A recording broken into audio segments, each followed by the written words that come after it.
Fernandes gentilmente aceitou o convite feito pelo Fábio para nos falar. O Hernandes Pereira é professor do IFES e, por motivos profissionais, morou na cidade de Venda Nova do Imigrante, onde foi presidente da Fraternidade Espírita Boa Nova, em Colatina, onde foi trabalhador e colaborador do Centro Espírita Vicente de Paulo e Centro Espírita Alexandre Dumont. Atualmente reside em Vila Velha, onde é coordenador do ESD e diretor do Departamento de Comunicação da União Espírita Caminho e Luz, Vila Velha. É um grande prazer tê-lo aqui conosco, Hernandes. Eu que agradeço. Deus, muita misericórdia, continue te amparando e assistindo os bons espíritos, para que você continue com essa boa vontade de levar a doutrina espírita toda vez que for convidado a fazê-lo. Para iniciar os nossos trabalhos, nós vamos pedir à nossa companheira Janaína que, por gentileza, faça a leitura da noite e a prece, por favor. Janaína, com você.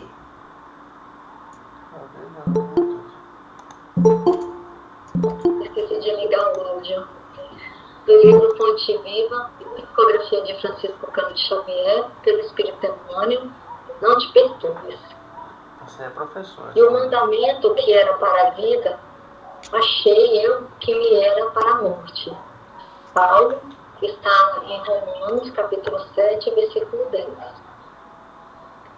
Se perguntássemos ao grão de trigo que opinião alimenta acerca do moinho, naturalmente responderia que dentro dele encontra a casa de tortura em que se aflige e sofre. No entanto, é de lá que ele se ausenta, aprimorado para a glória do pão na subsistência do mundo. Se indagássemos da madeira com respeito ao serrote, informaria que nele identifica o Lorde de todos os momentos, a dilacerar-lhes as entranhas. Todavia, sob o patrocínio do suposto verdugo, faz-se delicada e útil para servir em atividades sempre mais nobres. Se consultarmos a pedra com alusão ao buril, certo esclarecerá que descobriu nele o detestável perseguidor de sua tranquilidade, a feri-la desapiedado, dia e noite. Entretanto, é dos golpes dele que se elevam os tesouros terrestres, aperfeiçoada e brilhante. Assim a alma, assim a luta. Peçamos o parecer do homem contra a carne e pronunciará talvez impropriedades mil. Ouçamos sobre a dor e registraremos velhos disparates verbais. Solicitemo-lhes que se externe com referência à dificuldade e derramará ferro e pranto. Contudo, é imperioso reconhecer que do corpo disciplinado, do sofrimento purificador e do obstáculo asfixiante, o espírito ressurge sempre mais aformoseado, mais robusto e mais esclarecido para a imortalidade. Não te perturbes, pois, diante da luta e observa. O que te parece derrota, muitas vezes é vitória. E o que se te afigura em favor de tua morte é contribuição para o teu engrandecimento na vida eterna. E assim, com essa mensagem de Emmanuel, nós vamos elevar nosso pensamento a Deus, a Jesus, que pela internet nós nos encontramos para mais uma reunião e assim aurir conhecimento, forças para as lutas do dia a dia. Te pedimos, Senhor, que inspire o nosso palestrante da noite, para que ele possa abrir os nossos corações e as nossas mentes.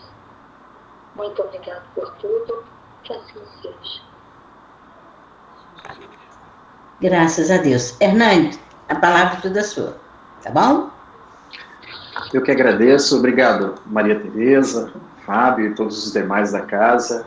Espero que todos estejam me ouvindo perfeitamente bem. Qualquer problema, vocês gritem, né? Falem alguma coisa, se estiver saindo alguma coisa errada no som. Muito obrigado pela oportunidade mais uma vez, e hoje a gente vai conversar justamente sobre um tema que constantemente nos assola, né? Que são dores, sofrimentos, e se nós formos observar nosso mundo de hoje, o que não vai faltar são exemplos, né, de coisas que acontecem no nosso cotidiano, em 3 dimensões, tanto na dimensão individual, quanto na dimensão familiar e na dimensão social, que nos desafiam. Eu vou partilhar aqui com vocês uma apresentação para que a gente possa acompanhar todos juntos, né, o desenrolar das nossas informações que vamos conversar aqui. Espero que todos estejam observando aí, ok? Muito bem, então vamos lá. Coloquei aqui a partir desse momento eu não consigo ver o chat.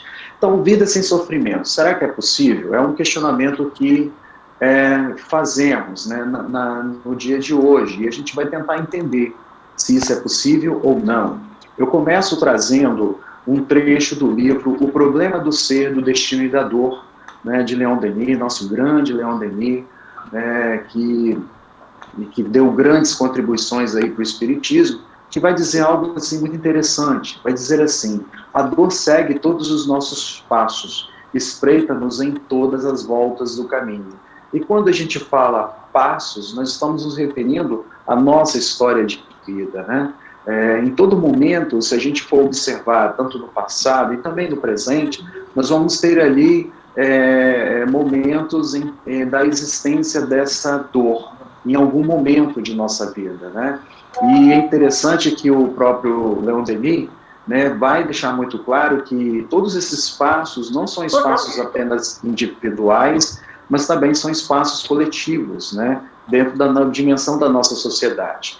Eu vou trazer aqui para todos observarem alguns exemplos, né, dessas dores. São poucos exemplos, né, que não cabe aqui mostrar tudo, né, que é possível, para que a gente possa entender como que Leon Denis, a partir da visão do Espiritismo, tinha razão quando disse que a dor, ela nos persegue em vários passos. Por exemplo, nas dimensões coletivas, como eu tenho a questão dos conflitos e das guerras, que acabam motivando, por exemplo, o sofrimento de milhões de pessoas, dentre elas crianças inocentes, famílias inteiras que são obrigadas a saírem de suas casas, fugindo do conflito, fugindo da violência, fugindo da guerra, fugindo da perseguição das mais variadas possíveis, né, e se tornam refugiados, e acabam se colocando em situações subhumanas. Muitas vezes, os conflitos e as guerras pelo mundo afora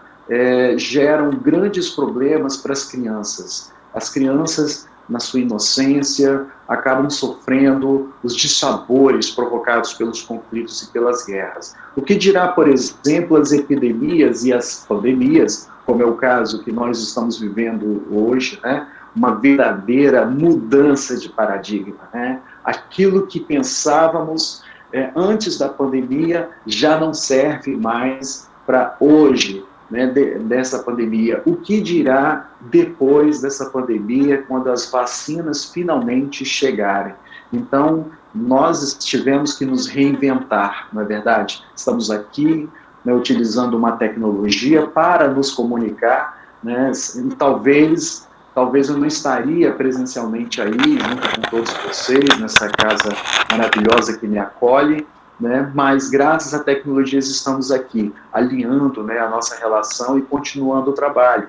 E aí temos vários exemplos, como a cólera, né, que assola ainda, né, alguns rincões da África e outros lugares do mundo, onde não chega a saúde necessária para as pessoas, como a gripe aviária, que um tempo atrás já assolou muitas pessoas, como o Zika vírus, né, malária, febre amarela, que são algumas que geram, né, provocam algumas doenças que assolam boa parte da população, e o que dirá, né, gente, das tragédias provocadas pelos desastres ambientais, onde eu tenho nessa imagem aí né, a barragem, né, por exemplo, de Brumadinho. Alguns anos atrás tivemos a tragédia, por exemplo, de Mariana, né, cujas imagens, né, nos sensibilizaram, não é verdade? As imagens que chegaram até nós nos fizeram repensar muito como que nossa existência nesse planeta ela é muito transitória, e aí nos faz repensar o que será que realmente vale a pena na nossa existência atual. Que dirá, por exemplo, dos terremotos, né, que pelo mundo afora assolam muitas pessoas, muitas vítimas, as inundações, tenho certeza que muitos aqui, todos nós temos aí na memória, né, as últimas inundações que deixaram muitas famílias desabrigadas, bem como os deslizamentos de terras. E o que dirá, né, meus amigos, os problemas humanitários dentro desse campo das tragédias coletivas, como no mundo como hoje, que tem tanta tecnologia, ainda temos crianças que estão morrendo de fome. Crianças que não conseguem chegar a 1 ano de idade porque não têm simples acesso a remédios, a um tratamento médico necessário para curar doenças que hoje, para a medicina, tem cura. E, além disso, a miséria e a pobreza, onde muitas famílias estão aí também submetidas. E o que dirá também, meus caros, a dimensão individual, né? E no campo da dimensão individual, eu trago os vícios, né, como exemplos, né? Nós temos essa imagem que mostra aí, né, 3 tipos de vícios, né? O cigarro, né, que hoje, né, nós sabemos, graças aos avanços na medicina, que não é mais uma moda, não é mais uma questão de estética, é um problema de saúde pública, como a questão das bebidas, a bebida alcoólica, e como também a questão dos distúrbios alimentares, né? O que dirá, por exemplo, das drogas, tanto as drogas legais como os barbitúricos, como, por exemplo, os remédios que se tomam para dormir, ou muitas vezes pessoas que se automedicam, como, por exemplo, os antibióticos, né, sem uma consulta médica necessária, e o que dirá das drogas ilegais, como a cocaína, como o crack, que vem assolando aí muitas pessoas no campo dos vícios e da tragédia individual. O alcoolismo e o tabagismo, né, que são duas questões que estão presentes nas nossas famílias, desestruturando as famílias, e muitas vezes as pessoas que são alcoólatras, por exemplo, não reconhecem que são doentes e que precisam de tratamento. E o que dirá também da depressão, que hoje no mundo contemporâneo, né, vem se alastrando pelas famílias, né? Há uma grande quantidade de pessoas que já conseguem perceber que estão sofrendo por transtornos depressivos, que tentam buscar ajuda em função do cotidiano que nós vivemos, né? E aí eu não poderia deixar de elencar, né, como último exemplo, né, desta noite, o suicídio. Sim, precisamos sim falar sobre suicídio.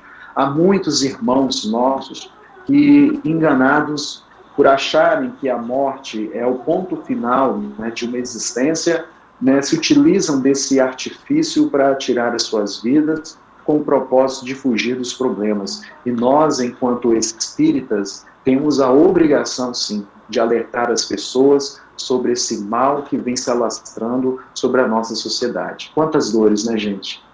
Aí vem aquela pergunta, né? É possível não sofrer diante de tantas dores, né, presentes no nosso dia a dia, espreitando os nossos passos, como o Leon Denis colocou? Me permitam contar uma história que já foi contada por Divaldo Franco. Eu convido vocês que possam depois ir ao programa chamado Programa Conversando com o Divaldo, especificamente quando ele fala do perdão, onde ele vai contar essa história, claro, com sua própria maestria, né? Que é coisa que eu não tenho muito. Mas, no instante, eu queria mostrar para vocês essa breve história de dor e sofrimento no contexto da Primeira Guerra Mundial. Por volta de 1915 a 1917, ocorreu uma guerra entre turcos e armênios, né? E o conflito ele ficou conhecido como genocídio de armênios. Foi um conflito extremamente violento, extremamente covarde, e foi justamente no mesmo período em que estava acontecendo a Primeira Guerra Mundial. Pessoal, mais de 1,5 milhão de armênios foram assassinados durante esse conflito, em função da superioridade bélica, né, dos turcos, né? E a crueldade deles, assim, ultrapassou todos os limites que a gente possa imaginar. Só que nós vamos nos deter em uma pequena história, uma história de dor e sofrimento que se passou dentro dessa guerra. Certa vez, um comandante turco, junto com seu grupo de soldados, entraram em uma aldeia armênia e lá invadiram várias casas. O que chama a atenção nessa história é que eles invadiram uma casa específica, né? Ele era uma pessoa extremamente truculenta, usava toda a sua farda, o seu cap, o seu chicote na mão, e conferindo aos seus subordinados uma grande autoridade, né? E as missões que eles realizavam na época, invadindo as vilas armênias, invadindo casas, eram missões consideradas patrióticas naquele período. Era o contexto da época, né? Então ele entrou em uma casa, avançou dentro da sala dessa casa com seus soldados, onde estava uma família armênia reunida. E ali tinha os pais, as duas jovens, uma de 12 e outra de 15 anos. Ele, esse comandante, sem o menor pudor, matou os pais diante das duas jovens. Pegou a mais moça, entregou para os seus soldados, que violentaram essa menina em praça pública até a morte, e depois ele pegou a irmã, de 15 anos, e foi por ele dominada e levada até a sua casa à força. Certamente, né, essas são palavras de Divaldo, é muito interessante quando ele coloca, ele era um psicopata sexual, porque havia outras jovens escravas armênias que também estavam ao seu serviço com os mesmos propósitos. E ali essa moça de 15 anos, que perdeu o pai, a mãe, a irmã, ela viveu todas as crueldades que não matam o corpo, sabe? Mas sim a alma. E isso ocorreu durante 2 anos. Mas ela conseguiu fugir, gente. Conseguiu fugir com mais outras 2 jovens. A guerra, por sua vez, terminou. E em 1917, ali por volta dos anos de 1920, mais ou menos, após muitas humilhações, essa jovem resolveu então seguir com a sua vida, já que não tinha mais os seus pais, já que não tinha mais a sua irmã mais nova, então ela resolveu estudar. E naquela época a Turquia era o local onde você tinha as melhores escolas, melhores oportunidades para estudo. Então essa jovem resolveu então sacudir a poeira de sua sandália, viajar para a Turquia. Lá ela se matriculou numa escola de enfermagem, tornou-se uma enfermeira exemplar, dedicando-se muito à profissão, e foi trabalhar em um hospital de emergência lá em Istambul.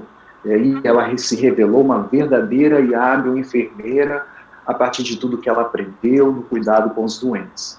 Mas, certo dia, o diretor da ala de emergência chamou-a e disse que acabara de chegar ali, naquele hospital, um paciente que todas as enfermeiras se recusavam a tratar. Ele tinha muitas feridas purulentas espalhadas pelo corpo, a sua situação, inclusive, em que as carnes se decompunham e caíam aos pedaços. O cheiro era insuportável. E aí ele foi jogado num quarto isolado, em uma ala distante desse imenso hospital. O diretor então perguntou para essa jovem se ela seria capaz de cuidar deste homem, já que nenhuma das enfermeiras estavam dispostas a cuidar dele, porque este homem necessitava de uma assistência especializada. E o atendimento deveria ser diário, noite, dia, e pelo menos durante alguns dias, porque, segundo esse diretor, provavelmente aquele homem, em função do estado lastimado que ele estava, provavelmente morreria em breve. Ela, por sua vez, disse que sim, porque havia se dedicado, então, a salvar as vidas. Então, ela resolveu aceitar a missão. E ela foi, então, tomar conta desse paciente, que estava em processos, inclusive, de decomposição cadavérica em algumas partes do corpo, embora ainda estivesse respirando. E mesmo assim, gente, apesar da situação trágica deste homem, ela cuidou dele com muita abnegação, sabe, com muito carinho, com muito compromisso. E ela não mediu esforços nenhum, chegou até mesmo a emagrecer cuidando deste homem. Até que 6 meses depois, gente, olha só que interessante, em função dos cuidados dessa moça, esse homem já estava recuperado. então ele teve alta. Mas me permitam interromper temporariamente essa história, para eu voltar nessa história um pouquinho no final da nossa palestra, porque eu gostaria de conversar com vocês sobre esse processo de dor, né? Porque essa jovem passou, e à luz do Espiritismo tentar entender como é que isso se processa em nós, para que a gente possa concluir e entender a história que vou finalizar hoje. Pois bem, Leon Denis, no seu livro O Problema do Ser e Destino da Dor, também traz esse trecho muito interessante. Ele vai dizer assim: e diante dessa esfinge, que é a dor, que o fita com seu olhar estranho, o homem faz a eterna pergunta: por que existe a dor? E muitos se perguntam, e muitos chegam até mesmo a afirmar que as dores que acontecem no nosso mundo, na nossa vida pessoal, individual e na nossa sociedade, acontecem porque Deus permite. E aí se revoltam. Mas o Espiritismo nos esclarece alguns pontos interessantes, que a história não é bem assim.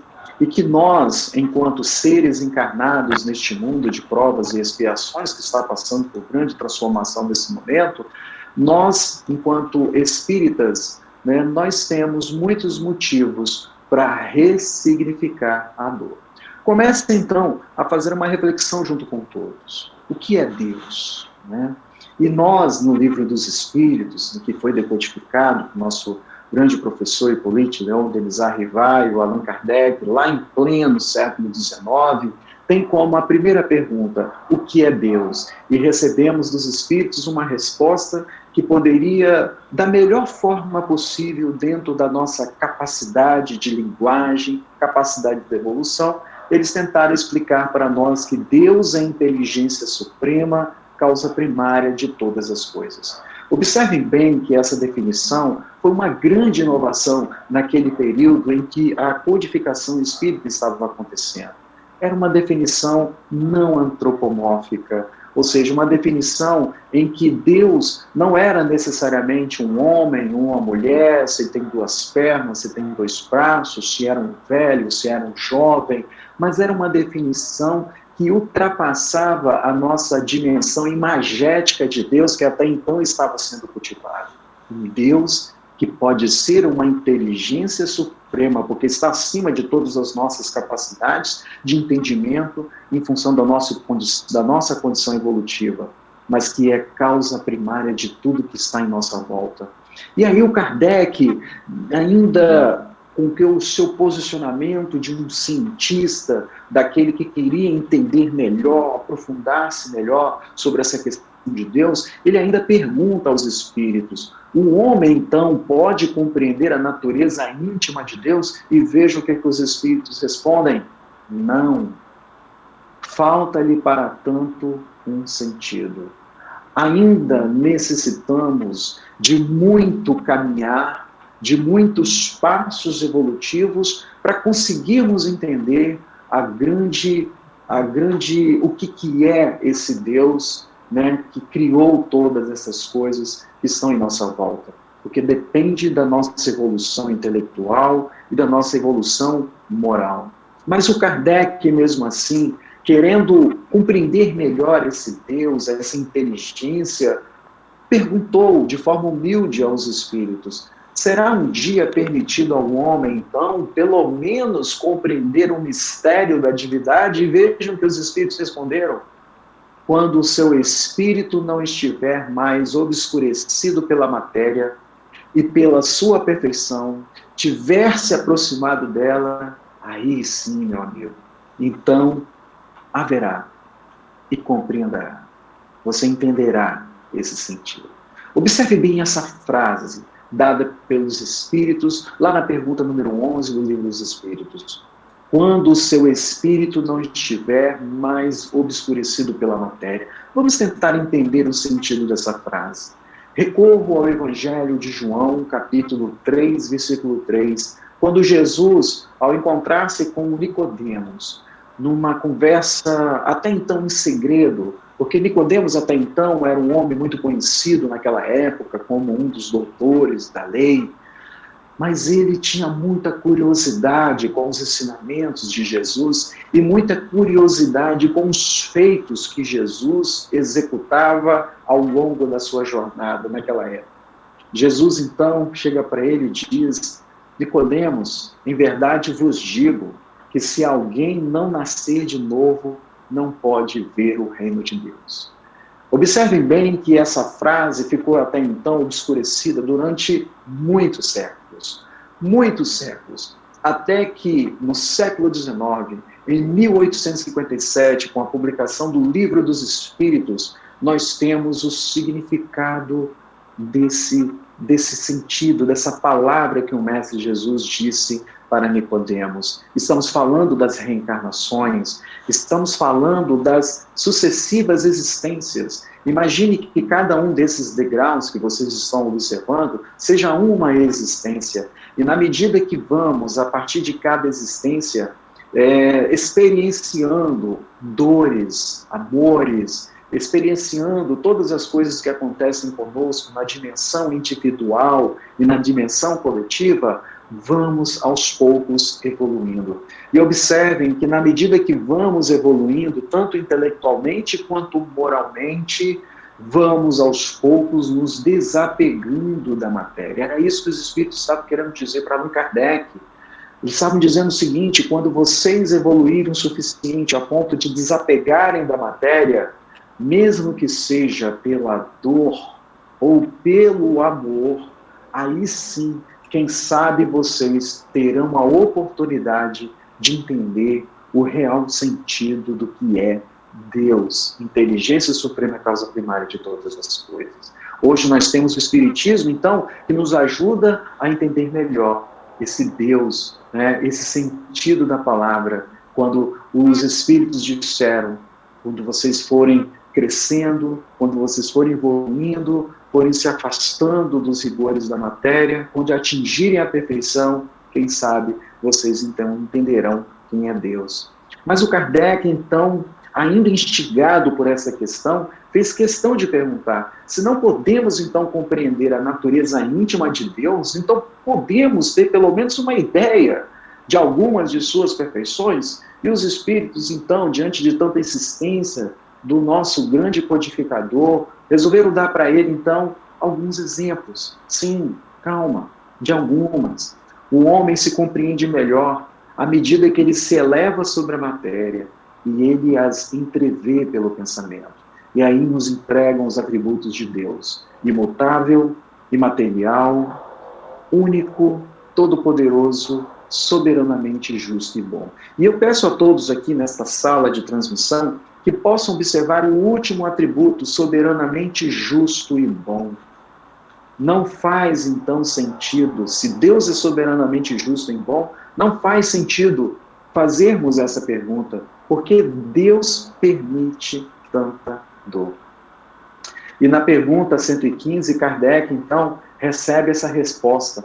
Deus criou todos os espíritos simples e ignorantes, ou seja, sem conhecimento, e deu a cada um desses espíritos uma missão. Então nós temos uma missão, que é uma missão com o fim de se esclarecer progressivamente para que possamos nos conduzir à perfeição pelo conhecimento da verdade e assim nos aproximarmos realmente de Deus. E Kardec indaga ainda: então me diga, por que existe tanta maldade no mundo? Por que há tantas dores no mundo? Por que alguns espíritos seguiram o caminho do bem e outros vão seguir o caminho do mal? E os espíritos, então, vão simplesmente dizer para Kardec: não tem eles o livre-arbítrio? Eles devolvem uma pergunta para Kardec: não tem eles o livre-arbítrio? Olha só que interessante, né? E aí, essa palavra livre-arbítrio é muito forte. A capacidade que nós temos de decidir, escolher a partir da nossa própria vontade os caminhos que vamos escolher. Mas o grande problema é que muitas vezes escolhemos os caminhos mais tortos. Escolhemos os caminhos mais dolorosos, complicamos aquilo que não deveria ser complicado. Então, por isso que os espíritos disseram isso. Portanto, meus caros, Deus não é responsável pelas dores e nem pelos sofrimentos do mundo, porque Deus é soberanamente justo e bom. Nós, espíritos aqui encarnados, é que realmente somos responsáveis pelas nossas dores e por isso sofremos, porque nós temos o livre-arbítrio. Precisamos, meus amigos, entender melhor a grande responsabilidade do livre-arbítrio. Além disso, para tentar entender todas as dores que acontecem no mundo, e porque há tantos sofrimentos, nos perguntamos que mundo é este. E eu trago aqui uma fala de Santo Agostinho, lá no Evangelho segundo o Espiritismo, onde ele vai definir o nosso mundo de provas e expiações a partir de 4 aspectos interessantes. Nosso mundo, ao mesmo tempo, de provas e expiações, é um hospital, no sentido de que nós estamos aqui encarnados para tratar as nossas doenças que trazemos do nosso corpo espiritual, as doenças que estão ali presentes no nosso perispírito e que nós mesmos fomos responsáveis por marcar o nosso perispírito, o nosso corpo espiritual desta forma em função das escolhas equivocadas que fizemos. O nosso mundo está muito longe, segundo Santo Agostinho, a ser um mundo extremamente evoluído, um exemplo de evolução. Nosso mundo é uma periferia, no sentido de ser um mundo relativamente atrasado em relação a muitos outros mundos espalhados pelo universo, que possuem um processo de evolução intelectual e moral que está muito acima daquilo que a gente imagina. Nosso mundo é um mundo de provas e expiações. Para Santo Agostinho, o nosso mundo também, ele assume o caráter de penitenciária. Muito forte isso, né? Uma prisão, no sentido que estamos aqui encarnados, com certeza, para pagarmos alguns débitos que, por decisões equivocadas que tomamos em vidas, em existências passadas, ou às vezes nessa existência, e que precisamos, sim, dar conta de tudo isso, porque foi o Mestre Jesus que disse: se queres conhecer o reino de Deus, você deve pagar até o último centil. E também é um mundo que é escola, porque nós estamos aqui para aprendermos com as nossas experiências individuais, aprendermos com as nossas experiências coletivas, como é o momento que nós estamos vivendo, que é o caso dessa pandemia, por exemplo, e aprendermos uns com os outros, que é o que nós estamos fazendo aqui a partir dessa tecnologia. Esse é um mundo de provas e expiações definido por Santo Agostinho, lá no Evangelho segundo o Espiritismo. Portanto, eu trago uma fala muito interessante de Hermínio de Miranda, grande Hermínio de Miranda, que foi um grande estudioso espírita, que escreveu vários livros, né, muito interessantes, né? Nossos Filhos São Espíritos, por exemplo, Diálogo com as Sombras, são alguns exemplos de livros que foram escritos por Hermínio de Miranda, onde ele vai dizer isso. Nós somos, então, herdeiros de nós mesmos. Então, nós não temos quem culpar por todas as coisas ruins que muitas vezes acontecem em nós. Não tem como culpar o outro, a não ser nós mesmos. Observe um breve exemplo que eu trago, que está em João, capítulo 9, lá nos versículos de 1 a 11, que conta aquela história do cego de nascença.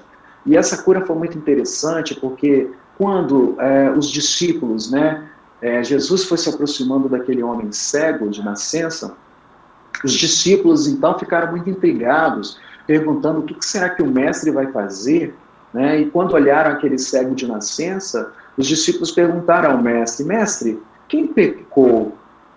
Ele ou os seus pais para que nascesse cego dessa forma? E Jesus, dentro da medida que podia responder para aqueles da sua época, disse então: nem ele pecou, e nem os seus pais, nem ele, enquanto existência agora, pecou, e nem muito menos os seus pais, mas isso foi para que se manifestasse nele as obras de Deus, para que eu chegasse aqui agora, estabelecesse a cura, e que provavelmente este homem cego de nascença, provavelmente a partir de decisões equivocadas de outras existências, e hoje nós entendemos dessa forma, graças à lente do Espiritismo, graças a toda a codificação do Espiritismo, provavelmente a cegueira possa fazer parte mais de um momento de grande necessidade de crescimento para este homem que nasceu cego de nascença.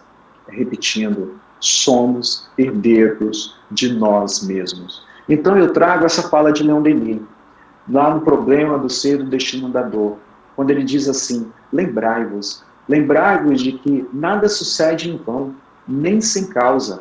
Quase todas as nossas dores vêm de nós mesmos, do nosso passado, e abrem-nos os caminhos do céu.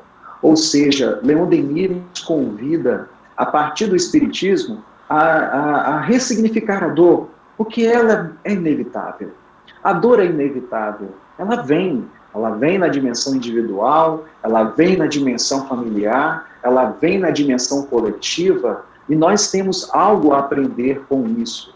É isso que Leon Denis nos traz. Precisamos ressignificá-la, já que nós estamos suscetíveis, né, à dor. Mas eu faço questão, então, de continuar a história, já que eu estou falando de ressignificar a dor. Observe bem o que aconteceu nessa história. A enfermeira, como havia dito para vocês, ela não mediu esforços para aliviar as dores e os sofrimentos daquele homem que estava sob sua custódia. Depois disso, depois que o homem melhorou, após 6 meses, né, ele resolveu então agradecer ao diretor do hospital. Agradecer porque ele estava muito feliz, porque quando ele entrou naquele hospital, ele estava com os dias contados, mas com o esforço e a abnegação daquela que cuidou muito dele, ele conseguiu sobreviver. E ao chegar lá para agradecer ao diretor, o nobre diretor então disse assim para ele: meu amigo, você deve sua vida àquela enfermeira ali. É isso mesmo. Foi ela que o ajudou nos momentos mais difíceis. Então, ele disse assim: ninguém mais queria cuidar das suas feridas. E até hoje, silenciosa e discreta, nunca disse uma palavra sobre isso. Imediatamente, então, aquele homem agradecido foi então a essa senhora para agradecê-la. Aproximou-se dela, saudou-a e perguntou-lhe o nome, e ela disse. Então eles começaram a conversar por um certo tempo.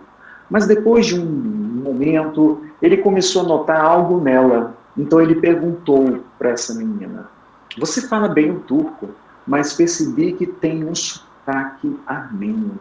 Por quê? Ela então responde: mas é claro, eu sou da Armênia. Ele ficou muito surpreso com a resposta daquela menina, então ele disse assim com muito orgulho: ah, eu estive no seu país durante uma guerra. Eu comandava um grupo de soldados lá.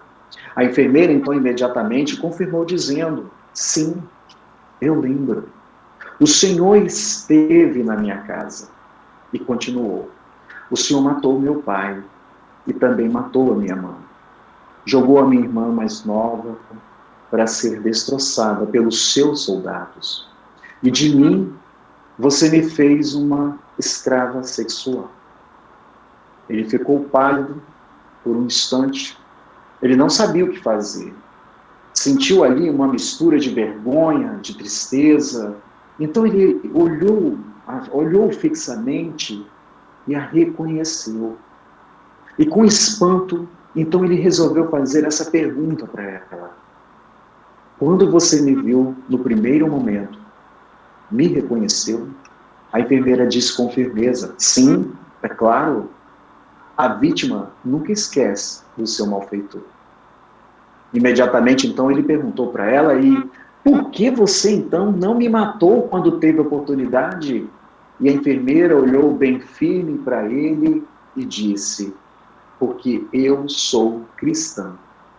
Eu ouvi um homem dizer que nós devemos perdoar os nossos inimigos e fazer-lhe todo o bem que for possível. Então, eu o perdoei.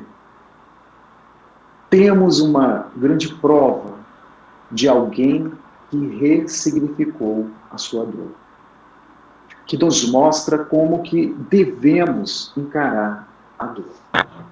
E por isso que eu lanço essa pergunta para todos aqui nessa sala de transmissão. Como devemos encarar a dor? Com sofrimento? É isso que nós temos a partir dessas histórias. E eu apresento para vocês breves depoimentos, são 3 depoimentos rápidos, de pessoas que tiveram suas dores e que fizeram como essa enfermeira. ressignificaram suas dores e se colocaram no seu trabalho. Decidiram não sofrer por essas dores. E veja, por exemplo, o nosso primeiro exemplo aí, Chico Xavier, que tinha grandes dores nos seus olhos. Ele não podia operar para que pudesse resolver tudo na melhor forma possível.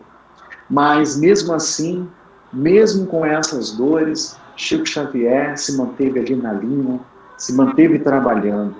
Né? Certa vez, ele reclamava muito dessa dor nos olhos com o próprio Emmanuel, da qual nós tivemos a leitura, justamente falando sobre isso. E Emmanuel chamou muita atenção para ele, né? Disse assim: Chico, você tem que agradecer a Deus, você tem 2 olhos, se você perder um, você tem o outro, e você pode continuar o seu trabalho.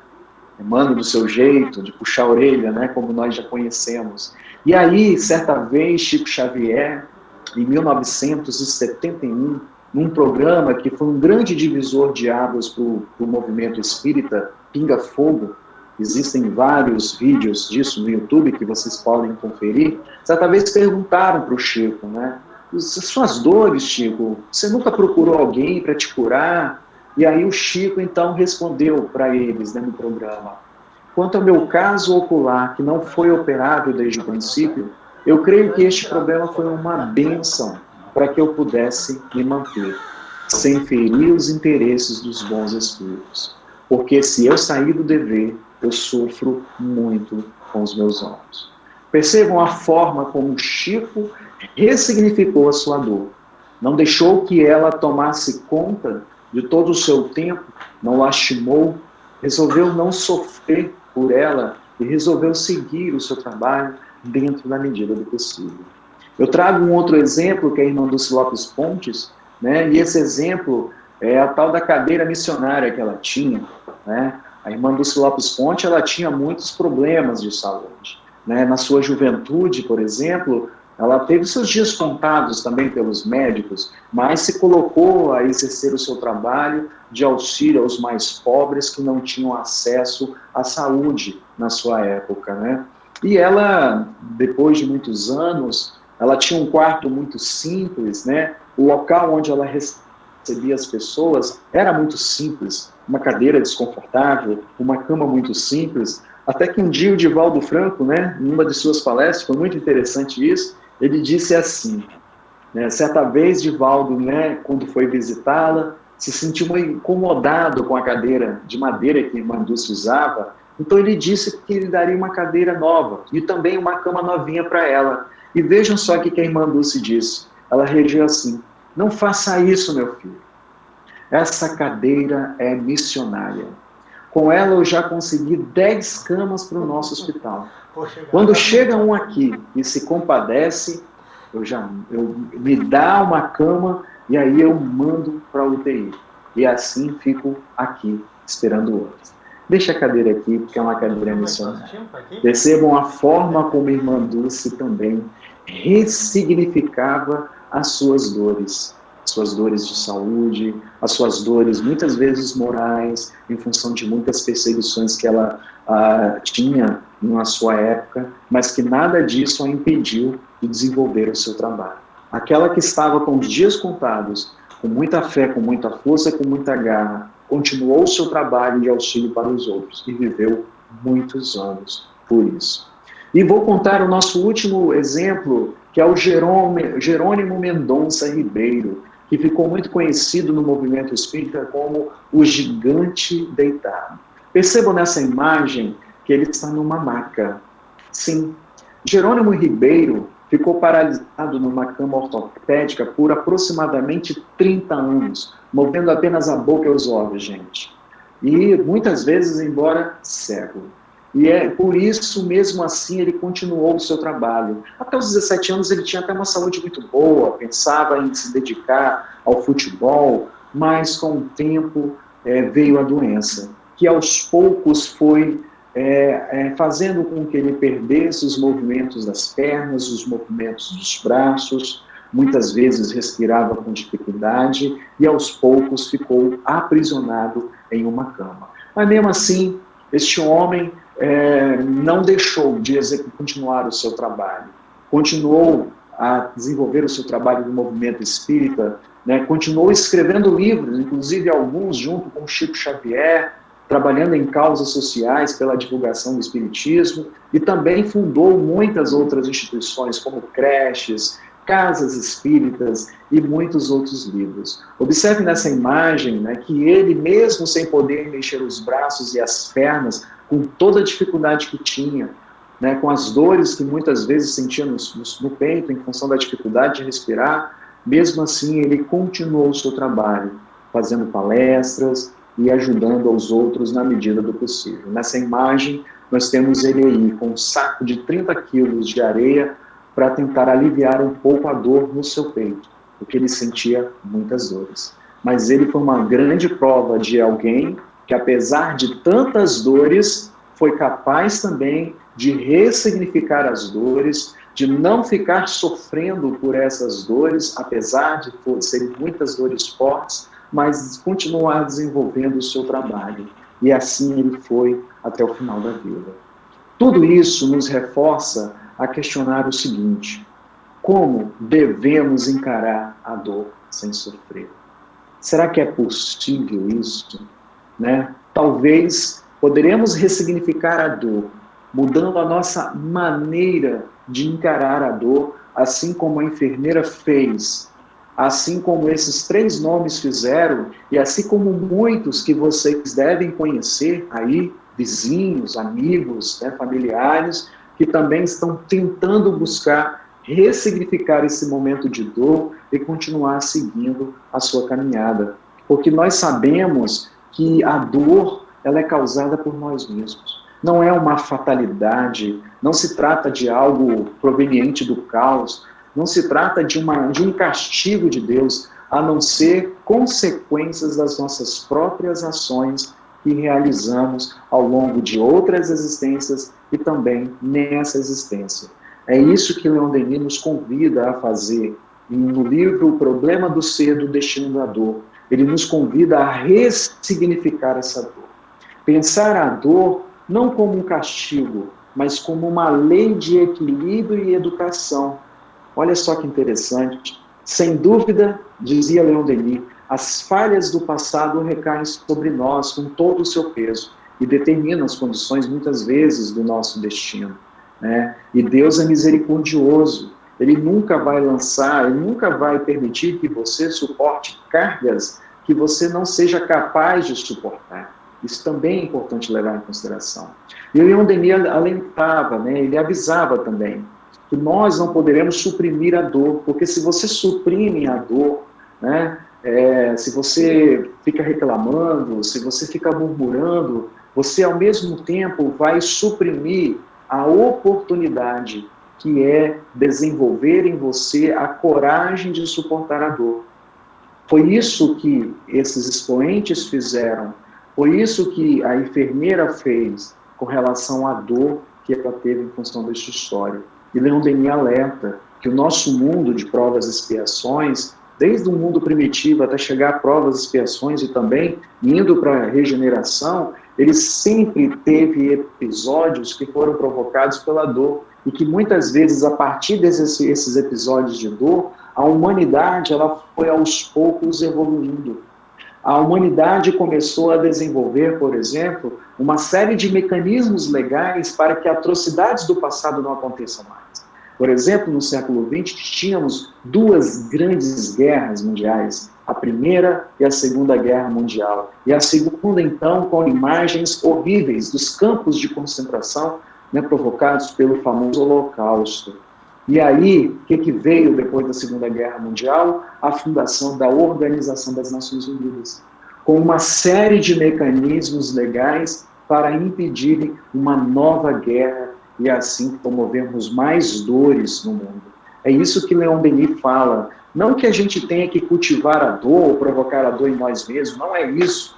Mas ele simplesmente nos convida a ressignificar algo que acontece em nossas vidas. Por isso que ele vai dizer, a dor, eu acrescento, neste mundo de provas e expiações que estamos vivendo, é o remédio para todos os vícios, para todas as decadências, para todas as quedas. Se eu bebo muito, se eu abuso do álcool, eu gero em mim uma série de problemas no corpo, como, por exemplo, a cirrose, que é um efeito, uma consequência do excesso de álcool, né? Assim como vários outros vícios, como o cigarro, que vai castigando aos poucos nossos pulmões. E quando chegamos ao final da vida, ao termo da vida, estamos aí com o nosso corpo comprometido. É nesse sentido que o Leon Denis pede para que a gente não maldiga a dor que vem até nós, mas que a gente tente ressignificá-la, tentar não reclamar e tentar buscar o auxílio dos bons espíritos de Deus para que nós possamos, sim, possamos continuar a nossa caminhada. Por isso vem a pergunta: até quando, gente, a dor permanecerá nesse mundo? Leon Denis fala: a dor persistirá enquanto o egoísmo e o interesse regerem as sociedades terrestres, enquanto o pensamento se desviar disso. Se a dor é inevitável, então, por que será que nós temos que ter, então, esperanças? Sim, nós podemos ter esperanças, porque apesar de tantas dores que vêm acontecendo no nosso mundo, podemos afirmar que a nossa humanidade, comparando-se com a humanidade, né, de séculos atrás, melhorou bastante, como, por exemplo, pela primeira vez, né, você tem ali um documento como a Declaração Universal dos Direitos Humanos, em que os países reconhecem que todos os seres humanos, independente de raça, de credo, independente do que for, nascem livres e iguais em dignidade e também direitos. Também há o auxílio que muitas crianças pelo mundo afora vêm recebendo de grandes organizações internacionais, como a Unicef, por exemplo, ou aqueles refugiados que estão fugindo das perseguições, das guerras, que também recebem o auxílio dessas organizações internacionais, como aqueles lugares onde não tem acesso à medicina, acesso a uma saúde, onde você tem aí pessoas, como pessoas da Cruz Vermelha, que desenvolvem um excelente trabalho de auxílio a essas pessoas, e também os Médicos Sem Fronteiras, que também desenvolvem um trabalho vigoroso no combate e na prevenção das doenças. E o que dirá também dessa grande organização que muitos devem conhecer, que é a Fraternidade Sem Fronteiras, que desenvolve um excelente trabalho junto às crianças, por exemplo, especificamente aqui na África. Sim, meus caros, precisamos sim ter esperança. Ter esperança porque há muitos anônimos que estão por aí aliviando a dor e o sofrimento das pessoas. E as dores na nossa vida são inevitáveis, isso é verdade, mas o sofrimento pode ser uma escolha nossa. Assim como compreenderam Chico Xavier, irmã Lúcia Lopes Ponte e o gigante deitado e a enfermeira da história que eu contei para vocês. Ainda neste mundo, a dor é necessária para despertar em nós a consciência de que somos imperfeitos, de que a fraternidade e o amor próprio pelos outros é a melhor maneira de ter uma vida sem sofrimentos. Precisamos cultivar o amor próprio, cultivar o sentimento da fraternidade.